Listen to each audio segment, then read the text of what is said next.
विमल पोलो जुबा केसरी, हर पल मनाओ केसरी त्योहार। हाँ जी, कुछ बोलना है? मैं आपसे बात कर रहा हूँ। हाँ बोलिए। आपको बहुत बार टीवी में दिख चुका है, कितना स्टेट घूम चुका है वो पूछ रहा हूँ आपसे। आप यहीं के रहने वाले? मैं कर्नाटक का ही, इधर का ही हूँ। मैं घूमते ही रहता हूँ, रोज जनता के बीच में जाता हूँ। साउथ भी आता हूँ, नॉर्थ भी जाता हूँ, पंजाब भी जाता हूँ, दिल्ली भी, यूपी भी, बिहार भी, सब तरफ। इधर पे आपको तीसरी बार देखा मैं। हाँ, मैं तीसरी चौथी बार आया। एक बार इलेक्शन के टाइम पे और उससे पहले एक बार भूल गया। अभी आए हैं तो आज क्या आप मोदी जी की वजह से आए हैं? किसकी नहीं, वजह हम से? महादेवपुरा की वजह से आए। जो इलेक्शन वोट चोरी का राहुल गांधी इल्जाम लगा रहे हैं, हम वो जानने के लिए आए कि बेंगलुरु के लोग, महादेवपुरा के लोग क्या मानते हैं, वो सही बात कह रहे हैं या झूठ बोल रहे हैं। 50-50 रहेगा, बोल नहीं सकते। आपको वोटिंग मशीन पे कितना कॉन्फिडेंस है? ईवीएम पे? ईवीएम पे तो हमारे को कॉन्फिडेंट ही नहीं सर। पहले और इलेक्शन कब मारते थे उसके ऊपर हमारे को था। तो ठप्पा तो एक आदमी 50 पे मारता था। 50 पे मारता था, लेकिन आज की जनरेशन में वो धप्पे का जरूरत है। वो जमान में कैमरा नहीं था, सीसी कैमरा नहीं था, आज पे कैमरा है, हर सिक्योरिटी है। आज मशीन के अंदर कोई झैक कर तो नहीं देख सकता क्या हो रहा है बोल के, धब्बे को तो देख सकते ना आप। बस उतना ही है और कुछ। और इलेक्शन कमीशन के काम पे आपको कोई शक है? नहीं सर, उन पर शक करने का 70% बोल सकते हैं। 70% गारंटी है, 30% का डाउट, बोल नहीं सकते कुछ। अगर राहुल गांधी इतनी सही बात कर रहे हैं तो फिर कर्नाटका में मैं पूछ रहा हूँ कांग्रेस कैसे जीत गई? राहुल गांधी सही बोल रहे बल्कि किसने बोला? राहुल गांधी सही बात बोल रहे बल्कि किसने बोला? सही तो कोई नहीं बोलेगा। एक बार देख लिया तो वैसे गलतियां बहुत निकलेंगे। एक गलती को पकड़ के सुधारने तक 100 गलतियां पीछे से निकलेंगे। सब लोग मिलके इसको रोकना चाहिए। सब लोग एक होके काम करेंगे तो कुछ काम होगा। तो ये पार्टी से वो पार्टी को बोलना, वो पार्टी से ये पार्टी को बोलना बेकार है। अच्छा चलिए, आप बेंगलुरु में हैं, साउथ में रह करके भी आप मुझे देखते हैं, मेरे चैनल को देखते हैं, इसका बहुत शुक्रिया। अगर मेरे कार्यक्रम से आपको कोई शिकायत हो तो आप बता सकते हैं। नहीं, कुछ कोई शिकायत नहीं। और आपको देख लिया तो इंटरेस्ट से बैठ कर देखता हूँ मैं। चलिए, बहुत शुक्रिया। अब देखिए, यहाँ कुछ और लोग आए हुए हैं। मैं चूंकि आपको मालूम है, अगर मुंबई जाता हूँ तो gateway of India, marine drive, वहाँ आम लोग जो घूमने टहलने के लिए आते हैं, मैं उनसे बातचीत करता हूँ। दिल्ली में भी कई बार आप मुझे लाल किले पर, मुझे कई बार इंडिया गेट पर, कई बार कनॉट प्लेस पर देखते हैं, क्योंकि हर तरह के लोग, हर उम्र के लोगों से बात करने का मेरा एक नज़रिया रहता है कि सबकी बात सामने आना चाहिए।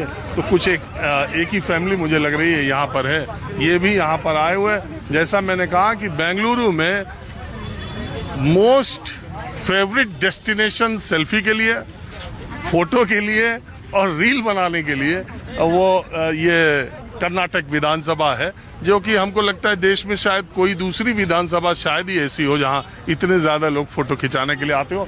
आप शाम को इसकी खूबसूरती देखिए। अभी लाइटिंग है, मौसम चूंकि बादल का है तो लाइटिंग है और बहुत ही खूबसूरत लगता है। आप नहीं आए हैं तो हमारे कैमरे से देखिए, उसकी खूबसूरती को निहारिए। बहरहाल दिल्ली से आई घूमने। दिल्ली से आई हैं? ये हम तो दिल्ली अच्छा है कि ये अच्छा है? बैंगलोर भी अच्छा है, दिल्ली भी अच्छा है। अभी हम बात करते हैं आपसे। हाँ, तो बताइए आप कहाँ से हैं? हम महाराष्ट्र से हैं। आप? महाराष्ट्र। आप? हम भी महाराष्ट्र से हैं। आप? पुणे, महाराष्ट्र। सब एक ही साथ है तो। अरे पुणे का तो वैसे ही मौसम सबसे अच्छा रहता है। मुझे तो सबसे अच्छा शहर पुणे लगता है मौसम के लिहाज से, लेकिन बेंगलुरु भी अच्छा है मौसम के लिहाज से। तो एक बात बताइए, शरद पवार साहब ने एक बात कही, आपको मालूम है? उन्होंने आज ये बात कही कि एक समय जब महाराष्ट्र में इलेक्शन चल रहे थे तो 2 आदमी उनके पास आए। उन्होंने कहा महाराष्ट्र विकास अघाड़ी को हम जिता देंगे, इतनी सीटें दे देंगे, और वो कुछ बता रहे थे। लेकिन राहुल गांधी से जब मैंने बात की तो उन्होंने मना कर दिया कि नहीं, ऐसा नहीं करना।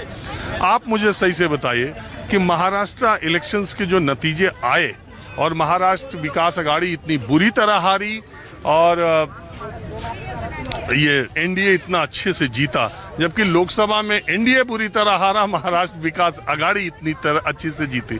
तो जब विधानसभा के नतीजे आए तो आपके लिए कुछ आश्चर्यजनक था कि नहीं? ऑब्वियसली था आश्चर्यजनक, लेकिन अभी ऐसा होता है कि हम नहीं बता सकते कि रिजल्ट्स कब किसके कैसे आएंगे, क्या होगा। ऑब्वियसली अभी लोग इतने ज़्यादा एजुकेटेड हुए हैं तो वो वोटिंग जो करते हैं तो उसमें अभी सोच समझ के वोटिंग कर रहे हैं। तो उनको कैसा होता है कि शायद ऐसा लगता है कि चलो ये पार्टी अच्छी है, बाद में पता चलता है कि नहीं वो पार्टी अच्छी है, तो शायद उस हिसाब से भी थोड़े चेंजेस हो सकते हैं, ऐसा मुझे लगता है। नहीं, मैं ये कह रहा हूँ, मैं भी मुंबई में था जब नतीजे आए, तो लोग यही बात कर रहे थे कि अरे ऐसा रिजल्ट कैसे आ गया, था कि नहीं ऐसा? हाँ था, ऑब्वियसली था। तो वो आम लोग जो सोच रहे थे वो नतीजा उससे कुछ अलग आया था क्या? शायद हाँ। हाँ बताइए। बिल्कुल, नतीजा काफ़ी अलग है। मतलब लोगों के एक्सपेक्टेशन जो लगे हुए थे उसमें और रिजल्ट्स जो आए उसमें बहुत तफावत थी। सब लोग यही सोच में पड़े थे कि यार ऐसा क्यों हुआ। मतलब एक आम इंसान जब सोचता है वोटिंग के समय कि यार हाँ मैं जाके बीजेपी को वोट करूंगा, रिजल्ट आता है कांग्रेस का है, या फिर मैं सोचता हूँ कांग्रेस को वोट करूंगा, रिजल्ट आता है बीजेपी का। ऑब्वियसली मैं हो गया, ये हो गया, आप सब, हम सब लोग वही सोचते हैं कि यार ये कॉन्फ्लिक्ट क्यों आया है। बट अगर बात आती है वोटिंग की और इलेक्शन कमीशन का जो हमारा वोटिंग का जो मशीन है, अगर उसमें कुछ इशू है तो मुझे ऐसा लगता है कि ऐसा कोई इशू नहीं है। ये सिर्फ चुनावी नतीजे है, चुनावी मुद्दे है जिसमें लोगों को फंसाया जा रहा है। भले ही वो कांग्रेस के लोग हो, भले ही वो बीजेपी के लोग हो, बट हमको एज ए पब्लिक सिविलियन और एज ए सिविल पर्सन ये सोचना चाहिए कि यार हमारे लिए क्या अच्छा है, ना कि ये यार चुनाव में कुछ इशू है, वोट मशीन में कुछ इशू है। वो नहीं होता है। इतना बड़ा हमारा विधान सौदा है, इतना बड़ा हमारा पूरा विधानसभा है हर एक जगह की, इसमें कोई इशू होने का बहुत ही कम चांस है, बहुत ही कम परसेंटेज है। इशू होता भी है तो हम उसको रेक्टिफाई करें, गवर्नमेंट उसको रेक्टिफाई करे। एंड देन सवाल तो ये है कि अगर मान लीजिए इस तरह का खेल हो रहा है, अगर हमें ये लगता है कि ये पार्टी आने वाली है और नतीजा आता है तो दूसरी पार्टी आ जाती है, तो आम आदमी कॉमन मैन क्या करेगा? उसको तो वो सोचता है कि लग रहा है कि मैंने ही इधर वोट दिया, दूसरे ने सबने उधर दे दिया, ऐसी तो राइट। उसमें ऐसा होता है कि एक कॉमन जो पर्सपेक्टिव होता है वो कई दफ़ा एक्चुअल ग्राउंड रियलिटी से बहुत डिफर करता है। पब्लिकली लोग क्या बोलते हैं कि हाँ अभी इसकी हवा चल रही है, बट उनको पता नहीं होता कि ग्राउंड पे क्या हो रहा है। वो ऑब्वियसली गैप इसकी वजह से है क्योंकि जो भी गवर्नमेंट हो, जो भी पॉलिटिकल नेता हो, वो ग्राउंड रियलिटी से बहुत परे है। उनको ग्राउंड रियलिटी से कोई लेना देना है नहीं, ऐसा लिखता है। बल वेदर इट इज बीजेपी और वेदर इट इज कांग्रेस, दोनों इतनी बड़ी पार्टी है, दोनों ने जिम्मेदारी लेनी चाहिए कि यार एक्चुअल जनता को क्या चाहिए। क्या मान लो हम अभी यहाँ इतने अच्छे जगह पे खड़े हैं, विधान सौदा है, बेंगलोर का इतना बड़ा टूरिस्ट अट्रैक्शन है, यहाँ पे रोड बढ़िया है।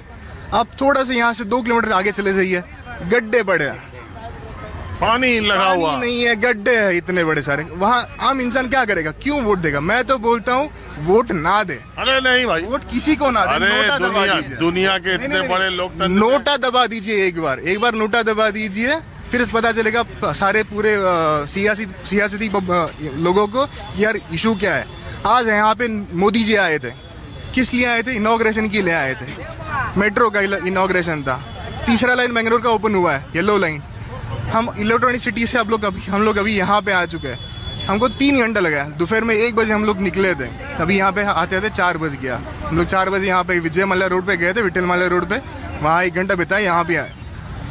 एक तरफ क्या पिक्चर है, मोदी जी वहाँ पे फ्लैग होस्टिंग कर रहे हैं, एक इनॉग्रेशन कर रहे हैं, फ्लैग झंडा लेके लहरा रहे हैं। दूसरी तरफ लाखों लोग, करोड़ों लोग रोड पे अटके पड़े। किसी का मेडिकल इमरजेंसी हो, बीच में बेचारा फंसा पड़ा है, किसी का कोई तकलीफ हो, बीच में फंसा पड़ा है। और ये सिर्फ आज की बात नहीं है इनॉग्रेशन की, नॉर्मल डे पे आप कहीं भी चली जाइए बेंगलोर में, इतना बड़ा शहर है, बाहर से लोग यहाँ पे आते हैं जॉब करने के लिए, देखने के लिए। हम क्या दिखा रहे हैं लोगों, बाहर के लोगों को कि यार गड्ढे बड़े हैं, पानी पूरा जमा पड़ा है, ये क्या चीज़ हुई है? तो हम वोट किस लिए दे रहे हैं? वोट ही ना करें। अगर वोट देना है तो सोच समझ के वोट दो, लोकल इश्यूज के ऊपर वोट दो, ना कि बस कोई बाहर से बता रहा है कि हाँ हमारा इतना कुछ वोट बैंक है, हमारा इतना ना, वो पूरा फ्लॉ है, कुछ नहीं है। अच्छा।